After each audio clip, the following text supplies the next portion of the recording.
if you look at the prehistory, right, there were certain very interesting observations. One is that in animal models, decades ago, if you immunosuppress the animal, the incidence of cancer increased roughly by an order of it. So clearly there was a correlation between having a functional immune system and getting cancer. Now in the 70s, you see the experiment got indirectly done in human beings because when people started getting AIDS, they got immunosuppressed. In the developing world, they just died of infection. In the developed world, you kept them alive. And lo and behold, young people started spontaneously getting cancer at a rate which completely defied what you would expect. So, the observation was that you were getting cancer at a much higher rate when you were immunosuppressed.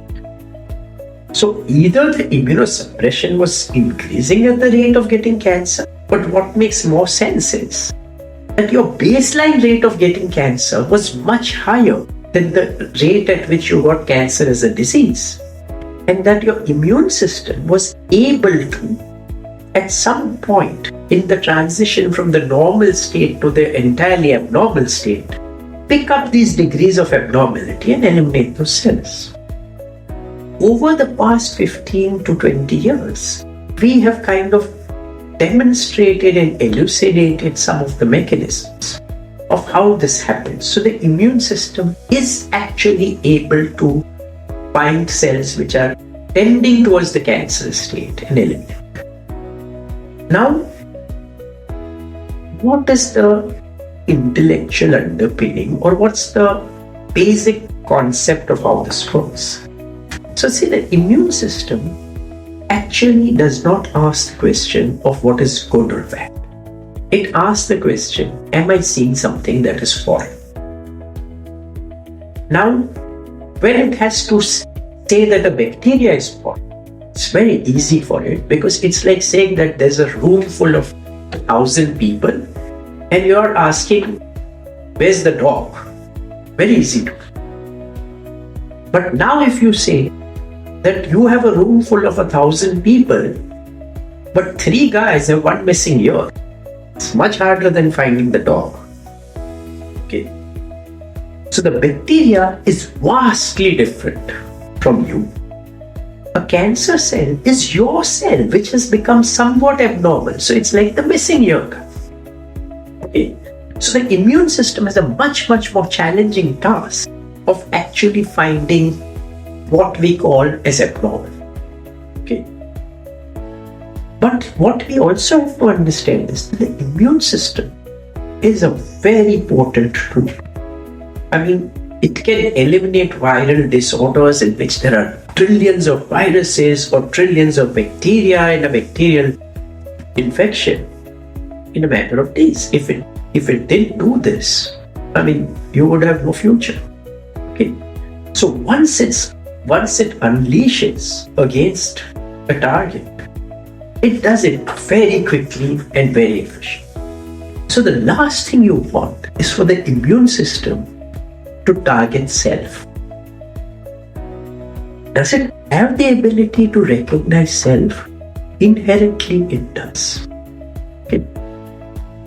That is just based on how the immune system has to be designed. It's too complicated of a topic for this discussion. But suffice it to say that to mount the response, because the consequences are so enormous, you need to have checks and balances. So imagine that mounting a response of the immune system is like driving a car at 60 miles per hour. If you reach 60 miles, you mounted an immune response. So what are the obligatory steps? One is you put the key into the ignition and it must fit.